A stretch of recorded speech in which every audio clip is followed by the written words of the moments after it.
સરદાર વલ્લભભાઈ પટેલની 150મી જન્મજયંતિના અવસરે જૂનાગઢ ખાતે સરદાર એટ 150 યુનિટી માર્ચનું પ્રસ્થાન કરાવતા મુખ્યમંત્રી શ્રી ભૂપેન્દ્ર પટેલ જૂનાગઢની ઐતિહાસિક બહાઉદ્દીન કોલેજથી રાજ્યવ્યાપી યુનિટી માર્ચ પદયાત્રાનો પ્રારંભ કરાવતા મુખ્યમંત્રી શ્રી આરઝી હુકુમતના સ્વાતંત્ર્ય સેનાનીઓના પરિવારજનોનું શાલ ઓઢાડી સન્માન કરતા મુખ્યમંત્રી શ્રી યુનિટી માર્ચ સર્વ સમાજને સાથે જોડીને આત્મનિર્ભર ભારત માટેની પ્રેરણા આપશે। વડાપ્રધાન શ્રી નરેન્દ્રભાઈ મોદીના નેતૃત્વમાં કેવડિયા કોલોની ખાતે વિશ્વની સૌથી ઊંચી પ્રતિમા સ્ટેચ્યુ ઓફ યુનિટી ના નિર્માણ દ્વારા દેશે સરદાર પટેલને સાચી અંજલિ આપી છે। યુનિટી માર્ચ એક ભારત આત્મનિર્ભર ભારત ની વિભાવનાને ચરિતાર્થ કરી એકતાનો પાયો વધુ મજબૂત બનાવશે। મુખ્યમંત્રી શ્રી ભૂપેન્દ્ર પટેલે આજે પ્રભાતકાળે લોહપુરુષ અને દેશના મહાન ઘડવૈયા સરદાર વલ્લભભાઈ પટેલની 150મી જન્મ જયંતિ અને જૂનાગઢના મુક્તિ દિવસના અવસરે સરદાર એટ 150 યુનિટી માર્ચ પદયાત્રાનું પ્રસ્થાન કરાવ્યું હતું। મુખ્યમંત્રી શ્રી ઉગતા સૂર્યની સાક્ષી ઐતિહાસિક બહાઉદ્દીન કોલેજ સ્થિત આરઝી હુકુમત દ્વારા મળેલી મુક્તિના સ્મરણ સ્મૃતિ સ્મારક ખાતે સ્વાતંત્ર્યવીરોને યાદ કરી પુષ્પાંજલિ અર્પણ કરી હતી। બાદમાં પદયાત્રામાં જોડાનાર હજારો નાગરિકોને સંબોધી રાજ્યવ્યાપી યોજાનાર યુનિટી માર્ચના પ્રથમ ચરણનો પ્રારંભ કરાવ્યો હતો। આ રેલીના પ્રસ્થાન પૂર્વે મુખ્યમંત્રીશ્રીએ આરઝી હુકુમતનો ઇતિહાસ દર્શાવતી ફોટો પ્રદર્શની પણ નિહાળી હતી। મુખ્યમંત્રી શ્રી ભૂપેન્દ્રભાઈ પટેલે યુનિટી માર્ચ સર્વ સમાજને સાથે જોડીને આત્મનિર્ભર ભારત માટેની પ્રેરણા આપશે તેવો દ્રઢ વિશ્વાસ વ્યક્ત કરતા જણાવ્યું હતું કે વડાપ્રધાન શ્રી નરેન્દ્રભાઈ મોદીના દિશાદર્શનમાં સમગ્ર દેશમાં યોજાઈ રહેલી એકતા યાત્રા ખરા અર્થમાં ભારતને એક અને અખંડ બનાવી સરદાર સાહેબને સાચી શ્રદ્ધાંજલિ આપતી યાત્રા બની રહેશે। મુખ્યમંત્રીશ્રીએ આરઝી હુકુમતના ઇતિહાસનું સ્મરણ કરતા જણાવ્યું કે 15મી ઓગસ્ટના રોજ દેશ આઝાદ થયો હતો પરંતુ જૂનાગઢના નવાબની લોકમત વિરુદ્ધની નીતિના કારણે 86 દિવસના સંગ્રામ બાદ ઉપરકોટમાં ભારતનો તિરંગો લહેરાવવા સાથે જૂનાગઢ વાસ્તવમાં આઝાદ થયું હતું અને તે રીતે તા 9 નવેમ્બરને જૂનાગઢ મુક્તિ દિવસ તરીકે ઉજવવામાં આવે છે। આરઝી હુકુમત દ્વારા જૂનાગઢને મુક્તિ અપાયા બાદ તા દશાંશેક 2 નવેમ્બરના રોજ આજ બહાઉદ્દીન કોલેજના મેદાનમાં સરદાર વલ્લભભાઈ પટેલે સભા કરીને જૂનાગઢવાસીઓને અભિનંદન પાઠવ્યા હતા અને ત્યારબાદ અહીંથી સોમનાથ ગયા હતા। તા દશાંશેક 3 નવેમ્બરે સોમનાથની ભગ્ન અવસ્થા જોઈને સરદારે સોમનાથનું પુનઃનિર્માણનો સંકલ્પ લીધો હતો।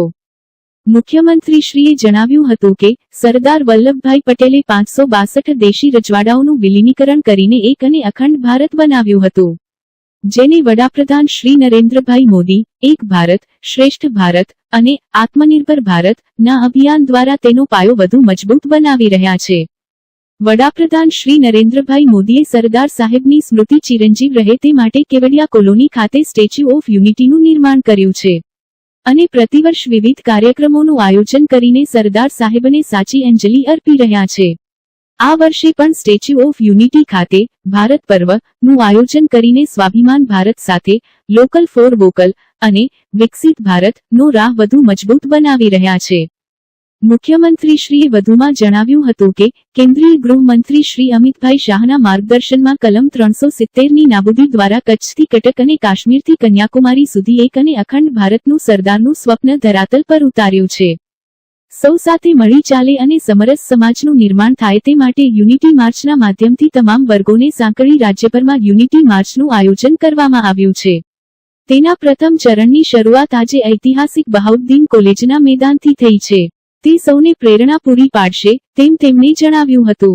મુખ્યમંત્રીશ્રીએ સૌ સોરઠવાસીઓએ જૂનાગઢ મુક્તિ દિવસની શુભકામનાઓ પાઠવી વિકસિત ભારતના નિર્માણ માટે એક અને નેક બની સહભાગી બનવા આહવાન કર્યું હતું। આ અવસરે મુખ્યમંત્રીશ્રીએ આરઝી હુકુમતના સ્વાતંત્ર્ય સેનાનીઓ જેમણે જૂનાગઢની આઝાદીની ચળવળમાં મહત્વનું યોગદાન આપ્યું હતું તેમના પરિવારજનોનું શાલ ઓઢાડી સન્માન કર્યું હતું। જૂનાગઢ જિલ્લાના પ્રભારી અને સામાજિક ન્યાય અને અધિકારિતા મંત્રી શ્રી ડો.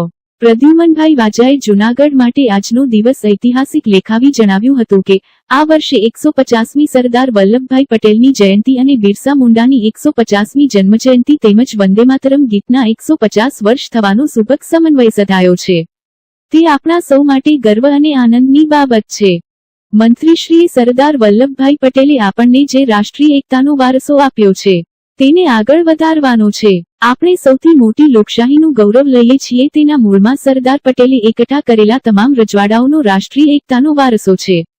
સરદારની દૂરંદેશી અને અથાગ પ્રયાસના કારણે ભારત અખંડ રાષ્ટ્ર તરીકે ઉભર્યું છે. આપણે સરદાર સાહેબના યોગદાનને હરહંમેશ યાદ રાખવાનું છે, તેમ મંત્રીશ્રીએ જણાવ્યું હતું. સરદાર વલ્લભભાઈ પટેલે પોતાની કુનેહ અને દ્રઢતાથી 562 દેશી રજવાડાઓને એક કરી એક અને અખંડ ભારતનું નિર્માણ કર્યું હતું તેવા મહામુલા માનવીને વડાપ્રધાન શ્રી નરેન્દ્રભાઈ મોદીને વિશ્વની સૌથી ઊંચી પ્રતિમા સ્ટેચ્યુ ઓફ યુનિટી બનાવીને સરદારને સન્માન અપાવ્યું એમ કહી જૂનાગઢની મુક્તિ દિવસની શુભકામનાઓ પાઠવી હતી. મંત્રીશ્રીએ જૂનાગઢના મુક્તિ સંગ્રામમાં યથેચ્છ પ્રદાન કરનાર યોદ્ધાઓના બલિદાન અને પ્રયત્નોને બિરદાવ્યા હતા.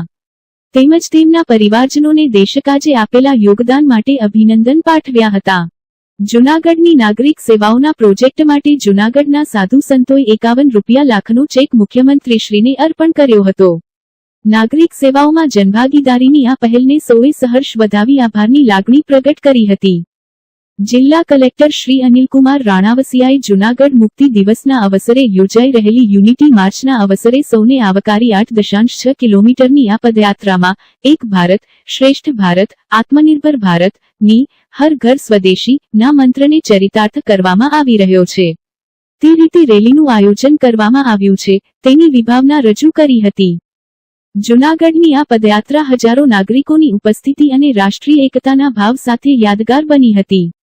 મુખ્યમંત્રી શ્રી પણ બહાઉદ્દીન કોલેજથી પદયાત્રામાં જોડાઈને આ રૂટ પર વિવિધ સમાજ સંસ્થાઓના સાંસ્કૃતિક પ્લેટફોર્મ પર સૌનું અભિવાદન કર્યું હતું. સમગ્ર રૂટ પર 19 સ્ટેજ બનાવવામાં આવ્યા હતા અને તેમાં જૂનાગઢનો ઇતિહાસ સાંસ્કૃતિક વારસો સહિત વિવિધ કૃતિઓ પણ રજૂ કરવામાં આવી હતી. જિલ્લા વહીવટી તંત્ર અને જિલ્લા પોલીસ તંત્રએ સમગ્ર રૂટ ઉપર ટ્રાફિક વ્યવસ્થા અને સંકલન કરી આ વિશાળ પદયાત્રાને સફળ બનાવી હતી. આ પદયાત્રામાં કાયદો અને ન્યાયતંત્ર વિભાગના રાજ્યમંત્રી શ્રી કૌશિકભાઈ વેકરિયા, સાંસદ શ્રી રાજેશભાઈ ચુડાસમા, મેયર શ્રી ધર્મેશભાઈ પોશિયા, જિલ્લા પંચાયતના પ્રમુખ શ્રી હરેશભાઈ ટુમ્મર, ધારાસભ્ય સર્વશ્રી સંજયભાઈ કોડિયા, ભગવાનજીભાઈ કરકઠિયા, દેવાભાઈ માલમ, અરવિંદ લાડાણી, મહાનગરપાલિકાના કમિશનર શ્રી તેજસ પરમાર, જિલ્લા વિકાસ અધિકારી શ્રી એચ.પી. પટેલ, અગ્રણી સર્વશ્રી ગૌરવ રૂપારેલિયા, ચંદુભાઈ મકવાણા, મહંત શ્રી ઇન્દ્રભારતી બાપુ, મહેશગીરી બાપુ, શ્રી નમ્રમુનિ મહારાજ સહિતના સંતો મહંતો, પદાધિકારીઓ અધિકારીઓ, વિવિધ સમાજના લોકો, શૈક્ષણિક સંસ્થાઓ, વિવિધ એસોસિએશન, આરઝી હકુમતના લડવૈયાઓના પરિવારજનો, સિનિયર સિટીઝન, યુવાઓ, પોલીસ જવાનો, પ્રબુદ્ધ નાગરિકો તથા જૂનાગઢ શહેરના નગરજનો દુર્લભજીભાઈ કલ્યાણજી નાગરીચાનું યોગદાન જૂનાગઢ આઝાદી ચળવળમાં મહત્વનું રહ્યું.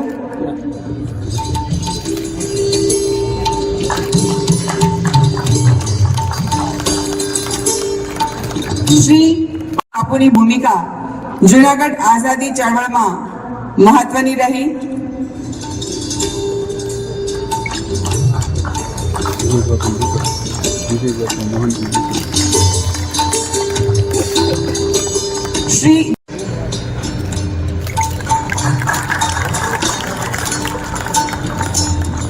શ્રી બચ્ચુ બાપુ દરબાર કે જેમના પરિવારજન વીરા બાપુ બાબરિયા શેરગઢ દરબારની ભૂમિકા જૂનાગઢ આઝાદી ચળવળમાં મહત્વની રહી હતી.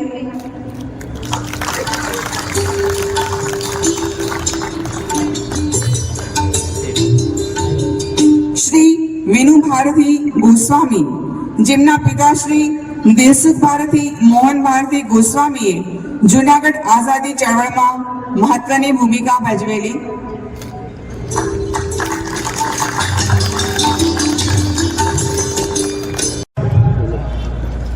ભારતના લોહ પુરુષ અને અખંડ ભારતના શિલ્પી એવા માનનીય સરદાર વલ્લભભાઈ પટેલની આજે આ વર્ષે આપણે 150મી જન્મ જયંતિ ઉજવી રહ્યા છે.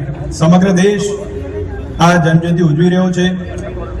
સાથે સાથે આજે જૂનાગઢ માટે એક ખૂબ અનેરો અવસર છે. આજની તારીખ 9 નવેમ્બર એટલે આપણા જૂનાગઢનો મુક્તિ દિન. એટલે આજે સમગ્ર જૂનાગઢ વાસીઓને જૂનાગઢ મુક્તિ દિનની ખૂબ ખૂબ શુભકામનાઓ પાઠવું છું. એક ભારત આત્મનિર્ભર ભારત, એક ભારત શ્રેષ્ઠ ભારત, સાથે સાથે વોકલ ફોર લોકલ, હર ઘર સ્વદેશી, ઘર ઘર સ્વદેશી. આ જે સૂચન છે માનનીય પ્રધાનમંત્રીશ્રીના, એ સૂચનોને આજે આપણી આ પદયાત્રા છે એમાં આપણે ચરિતાર્થ કર્યો છે. એ સરદાર વલ્લભભાઈ પટેલની દ્રઢ ઈચ્છાશક્તિ હતી, એનું લોખંડી મનોબળ હતું અને એમની સતત પ્રેરણા હતી. સાથે સાથે આરજી હુકુમતના જે પ્રયાસ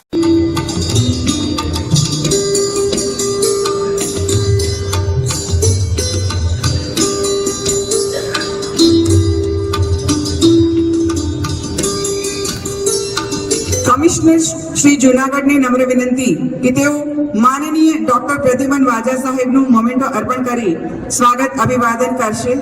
ફ્લેગ ઓફ કરાવશે. આ સંખ્યા આંબા ખૂબ મોટી સંખ્યામાં જે જ્ઞાતિ સમાજના આગેવાનો, સંગઠનો, સ્વૈચ્છિક સંસ્થાઓ, રાજકીય આગેવાનો, કાર્યકર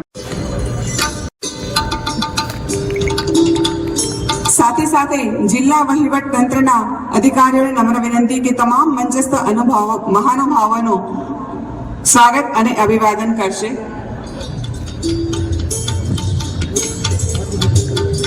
કરીએ. હું વિનંતી કરીશ કલેક્ટર શ્રી જુનાગઢને કે તેઓ શ્રી મોમેન્ટો વડે માનનીય મુખ્યમંત્રીશ્રીનું સ્વાગત અભિવાદન કરશે.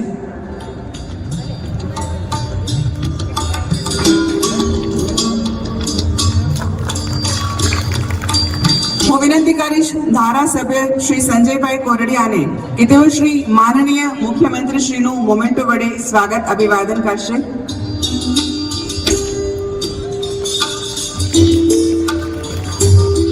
મેયર શ્રી તથા જૂનાગઢના હોદ્દેદારોને નમ્ર વિનંતી કે તેઓ શ્રી માનનીય મુખ્યમંત્રીશ્રીનું સ્વાગત અભિવાદન મોમેન્ટો દ્વારા કરશે.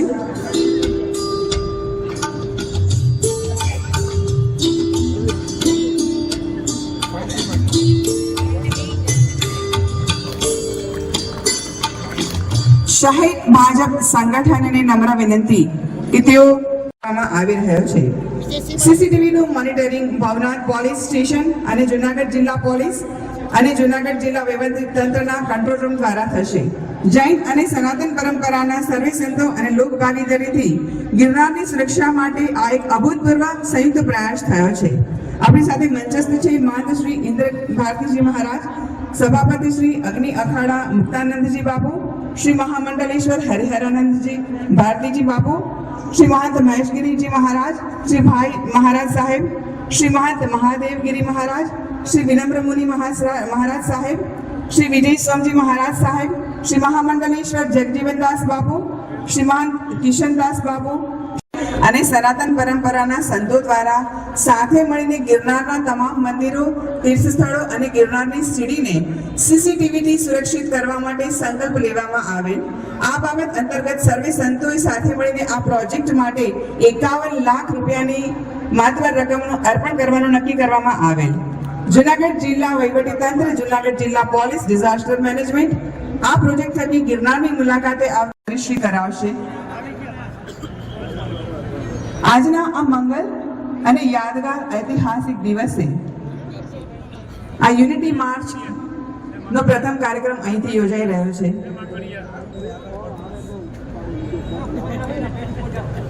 એ સ્મરણને આરજી હુકુમતના સેનાનીઓને સ્મરણાંજલિ, ભાવપૂર્ણ આદરપૂર્ણ સ્મરણાંજલિ અર્પિત કરીને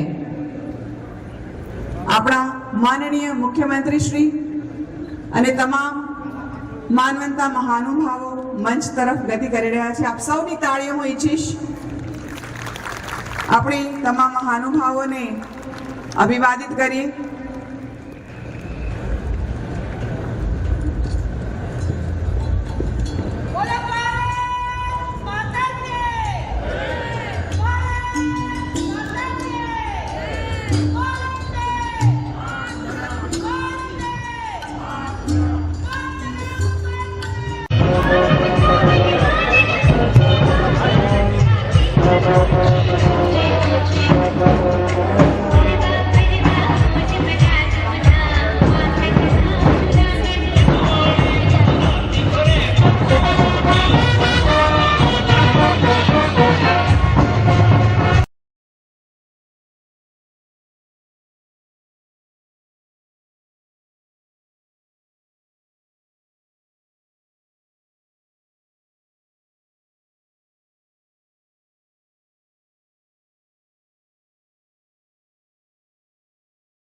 સ્થાન પર જ રહીને જ્યાં સુધી પર્યાવરણને કરવામાં ના આવે ત્યાં સુધી કાર્યક્રમની વ્યવસ્થાને જાળવવામાં મદદરૂપ થઈએ. ફોન કરવામાં આવ્યું છે ને ઈધન ધનનો ગુનો પણ દાખલ થયો છે એવી માંગ પણ આ તકે કરવામાં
હાલો અને નડશું વાહે વાહે